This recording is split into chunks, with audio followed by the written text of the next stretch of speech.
Assalamualaikum warahmatullahi ta'ala wabarakatuh. A'udzubillahi minasyaitonir rajim. Bismillahirrahmanirrahim. Alhamdulillahi rabbil alamin. Wassalatu wassalamu ala asyrafil anbiya'i wal mursalin sayyidina nabiyyina wa qurrati a'yunina Muhammad afdalin nabiyyin wa ala alihi wa sahbihi ajma'in. Rabbi shrah li sadri wa yassir li amri wahlul 'uqdatam min lisani yafqahu qawli. Rabbi yassir wa la tu'assir wa tammin bil khair. Nawaitu ta'allum wa ta'lim wa tadhakkur wa tadhkir wal naf'a wal intifa' wal ifadah wal istifadah wal hatha 'ala tamassuki bi kitabillah wa sunnati rasulih wa du'a 'ala al-huda الدلالة على الخير ابتغاء وجه الله وقربه وثوابه سبحانه وتعالى.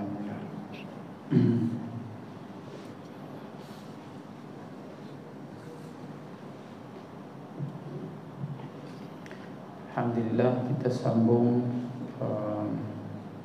daurah kitab Tauhid Miftahul Murid. Kita sampai pada kata musannif, dan dalil benar segala rasul itu firman Allah Ta'ala, wa sadaqallahu wa rasuluh.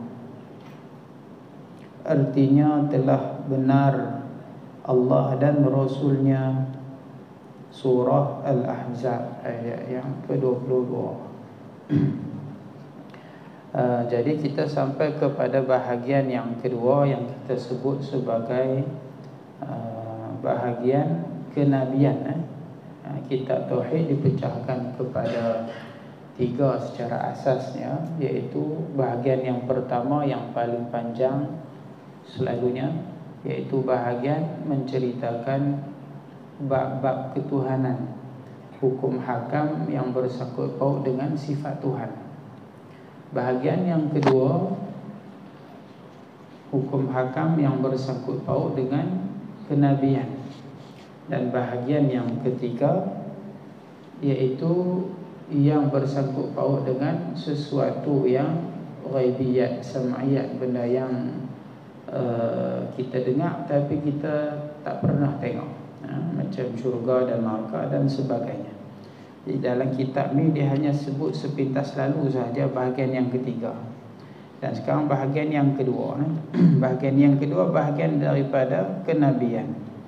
Dan kita dah sebut pada siri yang lalu tentang sifat-sifat Nabi dan makna-makna bagi sifat Rasulullah lah, sifat Nabi disebut di dalam kitab ni. Nabi ni ataupun Rasul dia wajib bersifat dengan tiga sifat. Pertama siddiq, kedua amanah, dan ketiga tabligh. Dan sifat fatanah tidak disebutkan di sini, kerana sifat fatanah ini sebahagian ulama dia bilang sebagai sesuatu yang lazim bagi tabligh. Apabila seseorang Nabi ataupun Rasul itu dia nak menyampaikan apa yang Allah perintahkan, bila Allah perintah sampaikan, maka Rasul akan sampaikan. Maka apabila dia nak menyampaikan, tentulah dia mesti mempunyai fatanah, dia kena cerdik. Dan Tuhan bila dia nak hantar seseorang utusan untuk menyampaikan perintah dia, tentu dia akan pilih orang yang cerdik. Kalau dia hantar yang tak cerdik, maka dia tak sampai maksud. Betul tak? Kita kalau nak hantar orang berunding, kita akan pilih orang yang pandai berunding. Betul tak? Kalau kita hantar orang yang tak pandai untuk buat sesuatu benda yang memerlukan kepandaian, kita pun tak macam tu. Jadi secara akliyahnya, hujah akalnya itu, bila seseorang Rasul bersifat dengan tabligh, tentulah dia akan bersifat dengan fatanah, dia akan cerdik. Sebab itulah sebahagian kitab dia hanya kira tiga, dia tak kira fatanah. Sebab fatanah tu dah ada dah di dalam tabligh.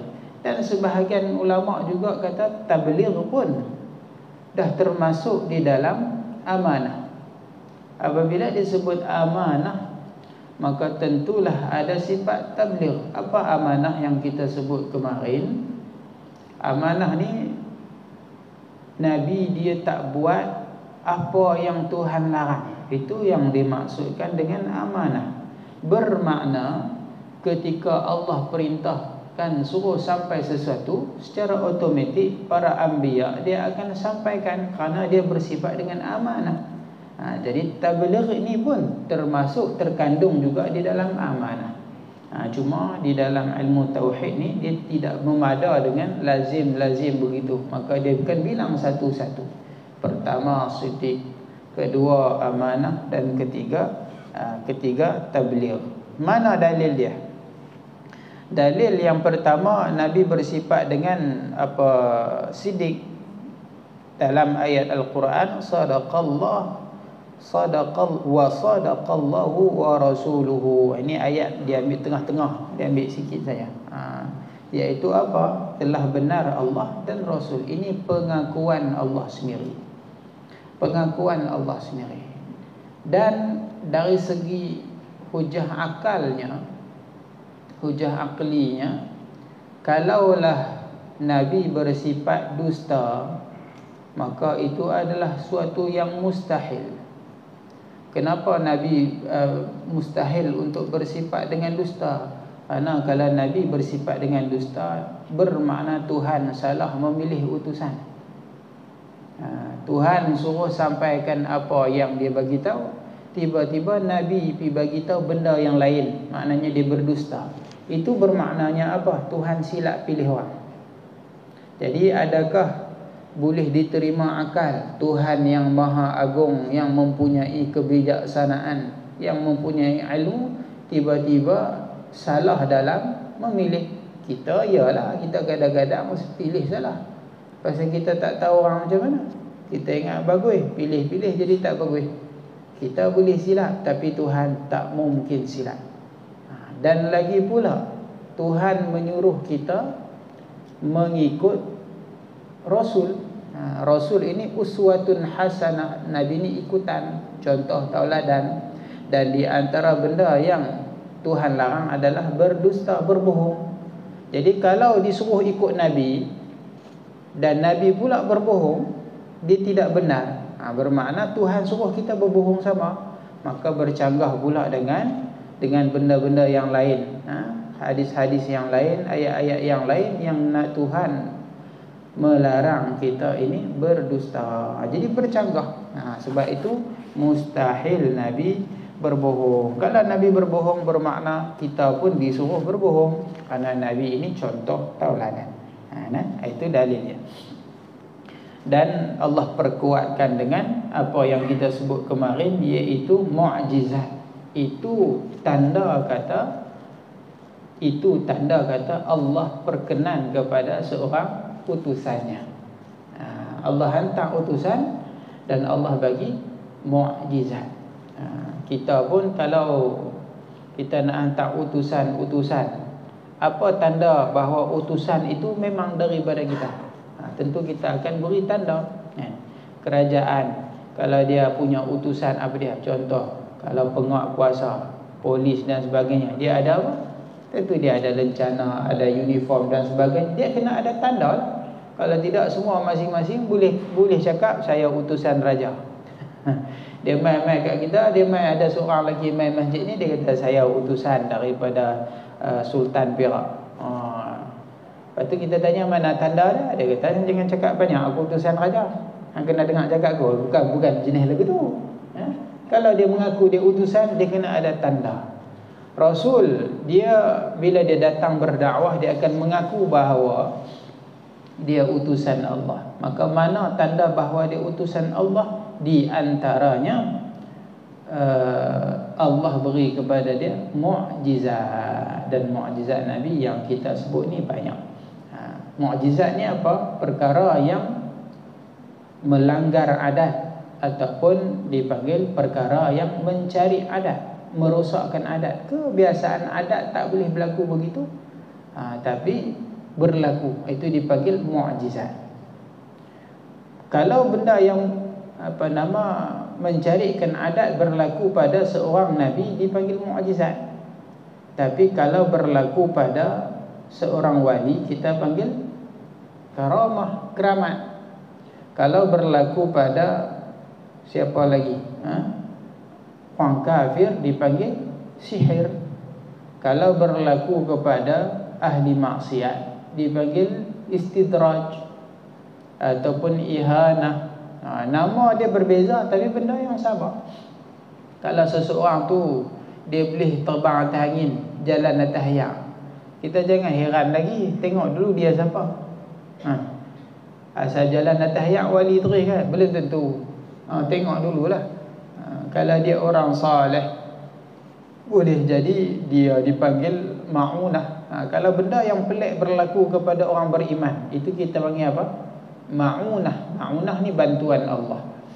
Bantuan Allah banyak berlaku dalam perang-perang, kadang berlaku. Contohnya di Palestin sekarang, contohnya dulu-dulu ada berlaku perang-perang di tanah Melayu kita ni. Banyak berlaku. Dia bukan wali, tapi dia orang yang beriman, maka Allah beri bantuan. Itu dipanggil ma'unah.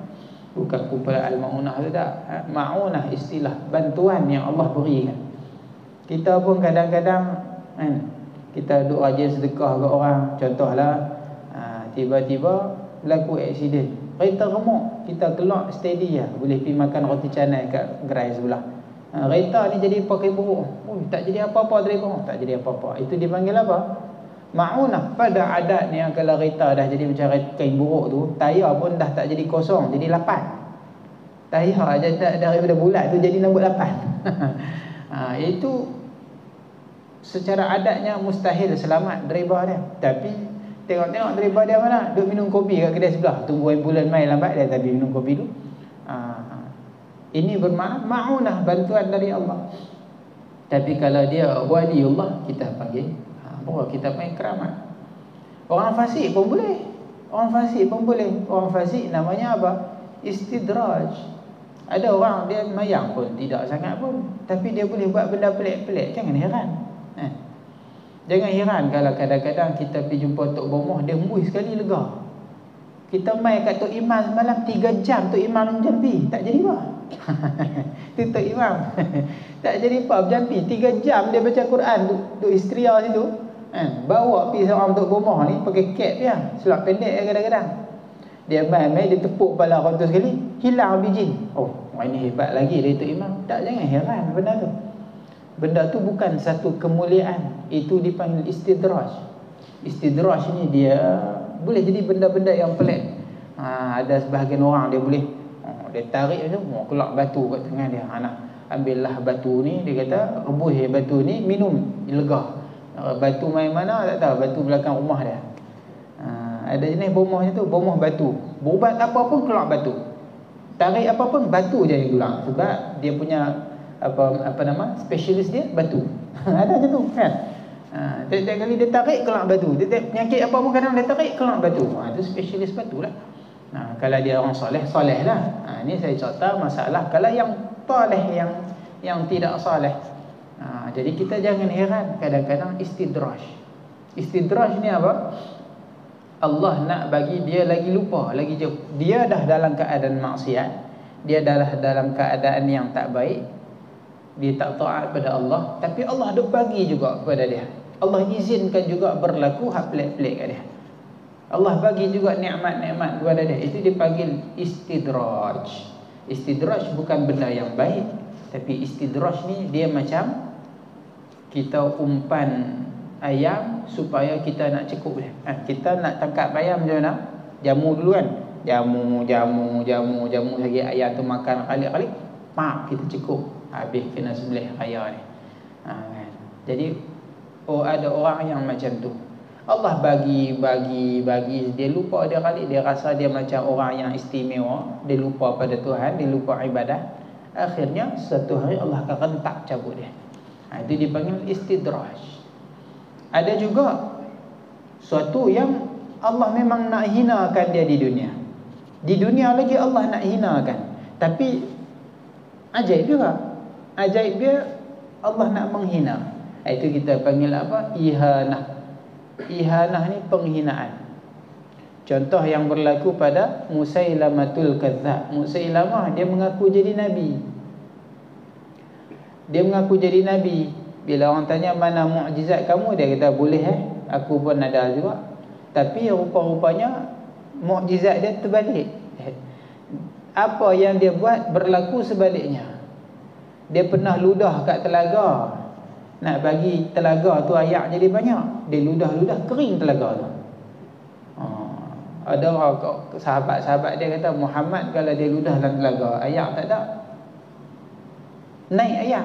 Itu mukjizat Rasulullah. Dia kata boleh aku boleh. Dia ludah kering terus telaga. Itu dipanggil ihanah. Pelik juga, tapi nak menghinakan dia. Begitu juga dia pernah ludah kepala orang. Dia gosok kepala orang. Pasal apa? Kepala kawan tu tak apa nak tumbuh rambut. Ada rambut jarang-jarang. Muhammad kalau dia sapu kepala seorang sahabat, kadang lebat tu rambut. Ada sebahagian seorang sahabat tu rambut dia panjang dari bawah kaki. Pasal apa? Dia kata dulu waktu kecil Rasulullah pusat kepala dia, maka dia sayang nak kerat bahagian tu, rambut tu tumbuh lebat panjang.